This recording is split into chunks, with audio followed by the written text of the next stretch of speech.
ஒரு கனவு தேசம் எரிக்கப்பட்டு கொண்டிருக்கும் போது, களமாடிய வீரர்களின் உடல்கள் மண்ணுக்குள் புதைந்து கொண்டிருக்கும் போது, குருதியும் கண்ணீரும் நந்தி கடலோடு கலந்து கொண்டிருக்கும் போது, வரலாற்று போரின் இரத்த வாடையும் பீரங்கி சத்தமும் ஓலமும் ஒப்பாரியும் காற்றோடு சேர்ந்து கொண்டிருக்கும் போது, துரோகத்தால் ஒரு இனம் அழிக்கப்பட்டு கொண்டிருக்கும் போது, கருவில் இருந்து ஒரு உயிர் கனவோடு வெளியே வருகிறது.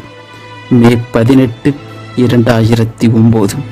இந்த உலகம் இப்படி இருக்கும் என்று தெரிந்திருந்தால் அந்த உயிர் கருவிலேயே சைனைடு அருந்தி இறந்து இருக்கும். இரத்த ஓட்டம் நின்ற பிறகும் மார்பை உறிஞ்சிய ஜீவன், பிணங்கள் நடுவே பூத்து கிடந்த ஒரு பூ, தூக்கி அணைக்கவும் யாரும் இல்லை.